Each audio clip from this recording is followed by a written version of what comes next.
nicht so attraktiv ist. Also wenn ich mir eine Immobilie anschaue, so einen Kaufpreis, die Finanzierung anschaue, den Mietspiegel anschaue, muss ich die Immobilie dann nochmal selber tragen, obwohl ich sie vermiete. Also mein Ziel ist Vermieten, quasi als Altersvorsorge.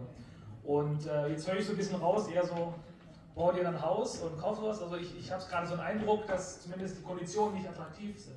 Ist das jetzt so eine Verzerrung von mir oder wie sehen Sie das? Oh nee, ganz ehrlich, vor 10 Jahren, das war die beste Zeit. Ihr seid zum falschen Zeitpunkt geboren. Ihr seid zum besten Zeitpunkt geboren. Das ist absolut richtig. Aber ich glaube, die Frage, die der Bruder gestellt hat, das ist in der Immobilienbranche, was ich in den letzten 12, 13 Jahren mal gesehen habe, es gibt immer bei Immobilien, der Markt, der ist sehr turbulent. Das heißt, man hat gute Zeiten, man hat Zeiten, die normal sind und es gibt auch Crash-Zeiten. Ja? Das ist aber alle 10 bis 12 Jahre hat man den Immobilienmarkt, wenn man die letzten 30 Jahre sich anguckt, gibt es diese Phasen immer. Der Markt heutzutage ist ein Markt für Leute, die Eigenkapital haben. Damit man die Zinssätze von 4 bis 6% heutzutage nicht mitnehmen muss und so wenig wie möglich finanziert. Weil im Endeffekt geht es auch darum, jetzt nehmen wir mal einen klassischen Fall, ein 22-Jähriger, 23-Jähriger möchte sich eine Immobilie in Deutschland kaufen.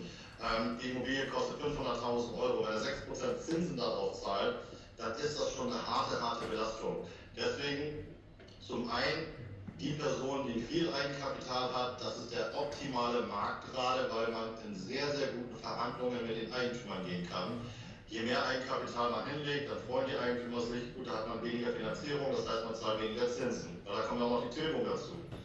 Ja, und das Zweite ist, da komme ich wieder ins Spiel sozusagen, dass die Leute, die nur reines Investment machen möchten und nicht das, was Stefan gerade gesagt hat, dass sie darin leben, da würde ich tatsächlich in der heutigen Zeit absolut keine deutschen Immobilien investieren, weil der Markt ist, das ist nicht nur der Immobilienmarkt, der gerade schwankt. Deutschland hat enorm große andere Probleme, ja, wirtschaftliche Probleme.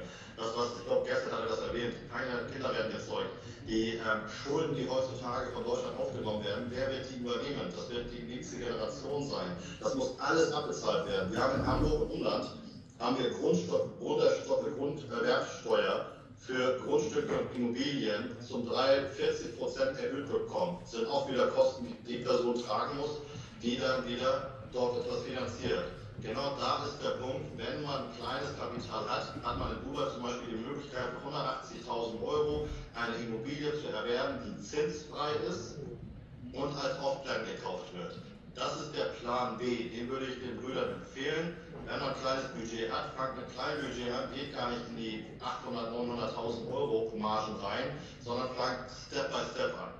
Sie sagen immer, wir haben heute auch in der Immobilieninvestmentbranche und wir schauen uns natürlich die ganzen Zyklen an, was gerade passiert. Ich glaube, ich möchte jetzt auch nicht auf das Geschäft Dubai eingehen. Ich glaube, Hannes hat eher sich auf Deutschland bezogen. Das heißt, wenn ich jetzt als Privatmann eine Immobilie kaufe, bevor man erstmal die Aussage trifft, muss man schauen, was ist in den letzten Jahren passiert, in den letzten 10 Jahren. Wir hatten eine Niedrigzinsphase, die wir so lange nicht wiedersehen werden. Das heißt, wir hatten Zinsen unter 1%, teilweise ging das Richtung 0%.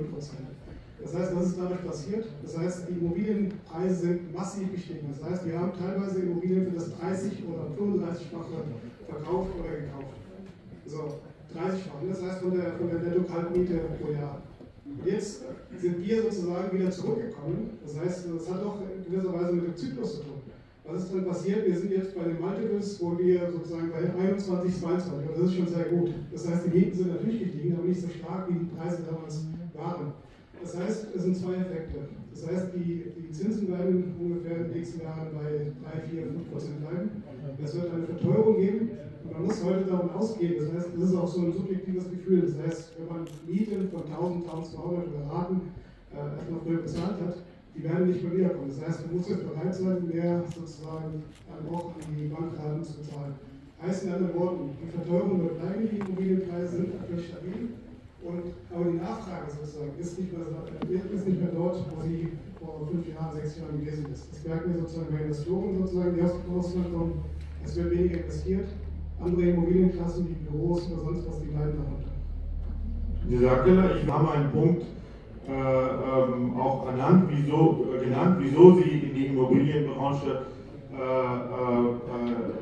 gegangen sind. Vielleicht können Sie jetzt zum Abschluss unseres Immobilienthema dass von Ihrer Seite aus das Thema Wohlstand nochmal schwierig in wenige Worte zu fassen, aber ich versuche es. Ich glaube, das Wichtigste bei all dem, was wir tun, ist eine innere Zufriedenheit, die wir erlangen müssen. Und ich glaube, die lässt sich schwer in Quadratmetern, in Euro, in Millionen, in Zahlen messen, sondern sie lässt sich durch die innere Gefühlslage messen. Und ich glaube, das Hadith, das war die Prophet Sallallahu, wo er zur Aisha einfach gesagt hat, das, was wir haben oder was für uns übrig ist, ist eigentlich das, was wir abgegeben haben, das, was wir weggegeben haben. Also diese Möglichkeit, die uns eröffnet wird durch Wohlstand, durch unsere unternehmerischen Aktivitäten, ja, hier wurde eben viel auch kürzlich der Begriff steuerfrei. Steuerfrei nach 10 Jahren ist natürlich nicht steuerfrei. Ja, heißt, wir müssen unsere Beteiligung, unseren Beitrag für die anderen, die möglicherweise nicht die Möglichkeiten haben, ebenfalls mit diesem Wohlstand erhöhen. Und das ist auch etwas, wovon ich überzeugt bin, was die innere Zufriedenheit erhöht. Wohlstand haben, das auf jeden Fall. Aber es gibt ein Wort, die Leute, die Wirtschaft studiert haben, die werden es wissen, die nicht studiert haben, das sage ich was die Bedeutung ist, das ist Microeconomics. Sie gründen ein Unternehmen, sie sind gut, sie haben gute Leute ausgesucht, mit Gerechtigkeit, das Unternehmen funktioniert gut, aber dann gibt es diese Microeconomics. Microeconomics ist, wenn der Staat durch ihre Gesetze, durch ihre fiskale Policy, Zinserhöhung oder Kriege oder durch Auflagen ihr Geschäft zu Problemen. Und ein gutes Beispiel ist halt der Trump mit seinen Kleinigkeiten. Ja? Das ist Microeconomics. Hätte er das nicht gemacht, könnte man mehr exportieren, zum Beispiel. Diese Microeconomics ist jetzt in diesem globalen Welt, in der wir jetzt leben, sehr stark zu beachten. Wenn wir das